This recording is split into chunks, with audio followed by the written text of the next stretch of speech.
Ça va être une grande vidéo. Bonjour, bienvenue sur Média YouTube, samuelio.com pour une vidéo sur les DAC, les amplis DAC. Moi, je suis un fan, moi, je suis né avec ça, c'est tellement génial. Il y a déjà une vidéo sur la chaîne, justement, sans vidéo sur les amplis DAC, qui a peut-être 3-4 ans, qui avait fait 130 000 vues. C'était une des plus grosses audiences de la chaîne. On a été surpris, merci beaucoup pour cette audience. Donc, de ce fait, on revient dessus. Parce qu'il y a beaucoup de questions autour des DAC, ce que ça peut apporter aux gens et tout. Donc, celui qui est dans cette vidéo, c'est un modèle Cayin qui s'appelle RU9.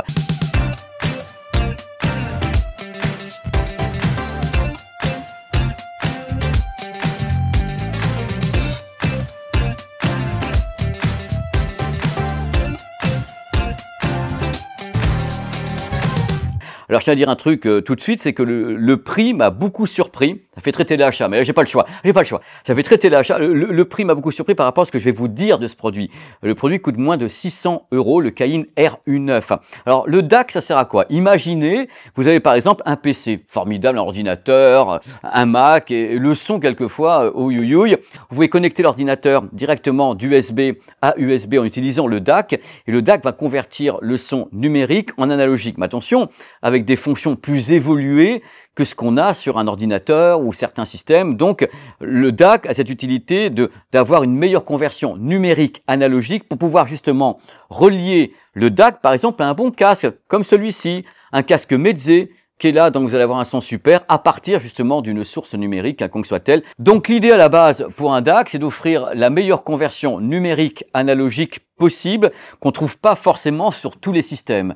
Et croyez-moi, le bond en avant est incroyable. Par contre, vous avez un smartphone, hop, vous avez sur le smartphone un son en 24 bits extraordinaire avec Qobuz, avec Apple Music. Et comment avoir le meilleur son possible à partir du smartphone si en n'utilisant pas sa conversion à lui? Donc, vous avez le smartphone et vous avez carrément la sortie du smartphone, que ce soit de l'USB ou de l'USB ou de l'USB ou bien du Lightning, connecté à un DAC. Le DAC reçoit le signal direct qui vient de votre streaming, donc en 16 bits qualité CD ou bien 24 bits, convertit tout ça et vous branchez un casque. Et là, c'est le firmament du nirvana, vous n'en pouvez plus. Ah, c'est pas possible, je redécouvre le son, le casque et autres. Le DAC, c'est ça. Il y a plusieurs niveaux de DAC. Vous avez des petits DAC tout petits qui sont comme des petites clés comme ça USB qui coûtent 60 €, 80 €, 100 €. Et vous avez des grosses marques derrière comme FiiO ou bien Cayin qui ont des DAC. Et là, le DAC que je vous présente aujourd'hui est dingue. Parce que quand je lis ces caractéristiques, je me suis dit, ok, c'est mimi comme tout, 150 grammes, 1,5 cm, vraiment bien fichu. Je dis, allez, à peu près, vu ce qu'il y a dedans, allez, entre 1000 et 1200 €, bah pas du tout. Je vous ai dit, c'est en dessous de 600 €. Alors, ce DAC, qui est ici le RU9, arrive auréolé. Pourquoi auréolé? Parce qu'on peut choisir son mode de fonctionnement. Ça qui est dingue, c'est qu'en général, c'est plutôt imposé. Hein. Tu achètes un DAC, bah ouais, tu plugs, tu dis voilà, il fait ci, on convertit le son, pas de problème. Tandis que là, on a affaire à Cayin. Alors Cayin, si vous suivez bien la chaîne, il y a beaucoup de produits qui sont en grand déballage dans Cayin. Et moi, je me suis baladé dans le monde entier pour voir des tas de salons où Cayin était. Et à chaque fois, ce sont les rois des amplis à tubes. Ils ont des baladeurs à tubes. Et là, hasard, le RU9 est à la fois équipé de tubes, de mini-tubes Cayin et de semi-conducteurs, donc de DAC. On va avoir le choix entre 3 modes de fonctionnement, c'est-à-dire par rapport à ce que vous voulez, cet ampli-casque, parce qu'il y a bien sûr une amplification, parce qu'il faut donc amplifier le signal pour motiver électriquement un casque. On a 3 types de travail. Donc les 3 modes de fonctionnement, le premier, ils ont appelé ça classique. Alors le mode à tube classique, on corrige pas ce que font les tubes. Les tubes, c'est formidable, on a un son qui est chaleureux, c'est génial, c'est analogique, c'est presque un son vinyle, on va dire. On le corrige pas. Donc, on a le tube tel qu'il est, c'est-à-dire cru.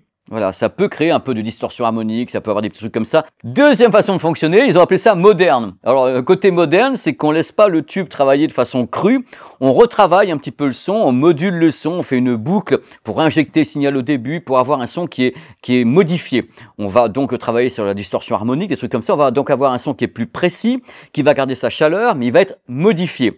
Donc, on a déjà le choix entre 2 façons de fonctionner au niveau de l'ampli à tube. Façon 1 classique, façon 2 moderne. On dit ouais, les tubes, c'est sympa, c'est surfait. Moi, je veux avoir des DAC, des vrais DAC numériques. Et dans ce cas-là, on a le mode qui s'appelle semi-conducteur. Donc, un mode semi-conducteur, vous avez 2 DAC, attention pour les références. Le DAC qui s'appelle le AKM, tenez-vous bien. Le 4493 SEQ, donc c'est le AKM, ça fait 2 DAC, et donc c'est en mono, hein, gauche, droit, entièrement séparés. Et dans ce cas-là, la différence par rapport au tube, donc les mini-tubes à l'intérieur du mini ampli DAC, la différence c'est qu'on a un son qui est plus analytique. c'est du numérique, c'est quelque chose qui est plus cadencé, qui est plus comment dire, pensé, si je peux dire. Il est plus réfléchi que quelque chose à tube qui est plus cool, qui est plus doux, parce qu'en effet, il y a un effet d'amplification à tube. Donc, ça fait 3 types de travail différents. Ce qui est intéressant, c'est pas de se dire, il y a des paroisses, ouais, alors le tube c'est bien, les DAC, semi-conducteurs c'est pas bien. Là, vous choisissez. Donc, choisir sur un produit à ce prix-là, je l'ai pas cassé. Je trouve ça, non, je l'ai pas cassé. Je trouve ça assez dingue. Toujours dans la douceur, moi. Hein. Donc, je ne l'ai pas cassé. Donc, choisir avec les 3 modes de fonctionnement, c'est carrément du luxe. Se dire qu'on a comme ça un son amplifié qui est doux, donc les tubes, un son amplifié où on corrige les choses avec un truc un peu différent, et une version avec des DAC classiques, comme si vous aviez tout simplement un ampli DAC qui n'a pas de tube.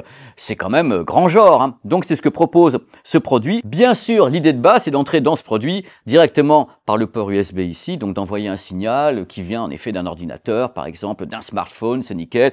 Vous avez une entrée optique également, si vous voulez, donc n'importe quel produit qui arrivera en numérique, et hop, à l'intérieur, c'est nickel, il n'y a pas de problème. Ça marche dans les 2 sens, hein. L'idée, c'est la polyvalence du produit. Non seulement on pouvait rentrer en optique, en numérique, ressortir vers un casque, vers un système d'enceinte ou ce que vous voulez, et en plus de savoir qu'on peut travailler avec 3 modes de fonctionnement, ça c'est vraiment assez rare sur ce type de produit, d'avoir des mini-tubes, d'avoir en même temps les DAC à l'intérieur, donc 2 DAC, c'est assez fou. Il y a 3 modes d'alimentation sur le produit, la batterie intégrée, 2700 mAh, la durée de la batterie intégrée, c'est pas non plus de la folie, c'est pas 10 heures, c'est 4h30 à peu près, c'est-à-dire qu'il n'y a pas la place de mettre une grosse batterie, c'est déjà la taille d'une grosse batterie, donc on y va mollo. Après, il y a USB externe, donc on rentre dedans pour l'alimenter, ou bien alimentation sur bloc secteur externe. Donc 3 modes d'alimentation, 3 modes de travail.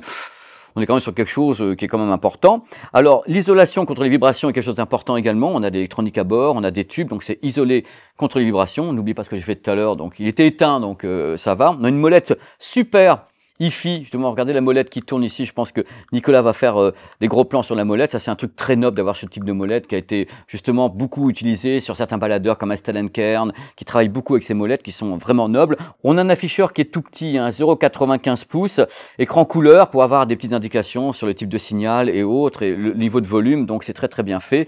Et il faut savoir que le bouton de volume stylisé est vraiment du meilleur effet, c'est-à-dire qu'on bouge ici, on a l'impression d'avoir un produit qui est très très luxe pour un prix que je trouve contenu. Vraiment très contenu, avec une marque quand même qui a beaucoup d'ancienneté sur les tubes, parce qu'ils sont parmi les plus grands utilisateurs de tubes sur les amplis à tubes, avec les baladeurs à tubes qui existent, donc Caïn. Donc c'est un produit qui m'intéresse parce que je suis content de vous présenter dans le sens où je pense qu'il peut rendre service à beaucoup de personnes pour beaucoup de configurations différentes. Que ce soit pour alimenter des enceintes, donc avec un mini jack vers un pack d'enceintes, comme je sais pas des Logitech Aude, pour avoir un son qui est excellent, c'est une marque que je lancée comme ça, avoir des casques de très haute volée, parce que du coup il y a une sortie à 1000 milliwatts, ça fait on peut motiver des casques vraiment très gourmands. Et il y a les Franco sur des casques en symétrique ou asymétrique. Je pense que le produit peut alimenter n'importe quel type de casque, gros, petit, moyen, gourmand, impédance et tout, il s'en fout, lui il balance. Donc mis à part le gros niveau de sortie de 1000 milliwatts, le produit est Bluetooth. Il est Bluetooth notamment avec les codecs classiques, donc codec audio SBC AAC, et avec le LDAC. Le LDAC de Sony permet d'avoir du Bluetooth avec un débit 3 fois supérieur au SBC AAC, donc d'avoir à peu près 1000 kilobits par seconde, c'est-à-dire un truc qui est quand même très élevé. Alors il y a un truc que je tiens à dire concernant ces produits. Qui t'a acheté ça? Donc un produit qui coûte quand même, je crois, entre 500 et 600 euros. Qui t'a acheté ça? Autant essayer de ne pas utiliser le Bluetooth. Parce que j'ai une réflexion, on peut en parler dans les commentaires, quitte à utiliser le Bluetooth sur un produit, autant essayer d'éviter d'avoir à le faire sur un baladeur. Parce que le baladeur est capable de beaucoup mieux que d'envoyer un signal Bluetooth compressé vers un casque Bluetooth. Il faut savoir qu'en effet, le baladeur, il tire sa puissance et son niveau technique depuis les sorties mini jack, puisque c'est ce qui est converti par le baladeur. Lui ici, il envoie un signal en Bluetooth en version SBC, AAC ou LDAC, mais il convertit rien. C'est tout simplement, voilà, un disque dur qu'envoie un signal Bluetooth. C'est dommage de faire la même chose aux deux. Là, il faut, si possible, je dis bien si possible, utiliser les baladeurs avec leur sortie symétrique ou asymétrique pour attaquer directement un casque en électrique. C'est là qu'on tire toute la puissance des DAC, toute la puissance des tubes. Quand vous êtes en Bluetooth, faut savoir que les tubes fonctionnent pas et que le DAC n'a pas de raison de fonctionner puisque c'est directement du numérique vers le numérique. Donc utilisez ce type de produit avec les sorties mini jack. C'est important quand vous payez pour ça, utilisez ce qu'il sait faire. Vous verrez le changement entre guillemets de qualité entre un signal Bluetooth envoyé à un casque, même excellent, mais le SBC AAC on compresse, le LDAC c'est très sympa mais il y a une compression également avec perte. Et là quand vous sortez un signal qui est en électrique vers des bons casques, mais c'est du miel pour vos oreilles. Mais c'est du miel pour vos oreilles. Voilà, c'est ce que j'avais à dire sur le Cayin RU9 qui sera en test sur le blog sans vidéo. C'est un produit que je trouve intéressant parce qu'encore une fois je le dis, 3 modes de fonctionnement, 3 modes d'alimentation, un design absolument iconique, et ça sert à plein de choses. C'est toujours un truc qu'on peut avoir sur soi. Alors, on arrive chez un pote, oh ton son est pourri, et hop, on prend directement la sortie du PC, du Mac, et on branche ça et on envoie vers des enceintes ou un casque, et là on redécouvre la musique. C'est pas beau la life. Merci beaucoup, et merci beaucoup à l'équipe qui est ici. Il y a Luc, il y a Nico, il y a Inès qui sont là. C'est une grande équipe. On se retrouve très très vite pour un autre grand déballage, mais là c'est quand même le kiff complet. Donc le produit, le Cayin RU9. Ça coûte cher. Ça peut rendre service, et de vous à moi, c'est vraiment un produit compact, joli, avec un petit étui comme ça, en cuir, figurez-vous. Et cette face-là, je crois que c'est aimanté pour remettre derrière un smartphone et tout, c'est pas le bonheur. Vous savez qu'en Asie, j'ai beaucoup de chance d'y aller très très souvent, en Asie, ce qui se passe, c'est que les gens ont souvent en effet un DAC accroché à un smartphone. Il y a beaucoup de gens, et des jeunes, hein, qui ont des DAC parce qu'ils trouvent en effet que le son de leur smartphone en Bluetooth, c'est pas ça. Donc ils ont un DAC, ils relient le DAC au smartphone, ils l'accrochent derrière, il y a des petits straps comme ça, ils se baladent avec le petit DAC comme ça, et ça ne choque personne au Japon, personne.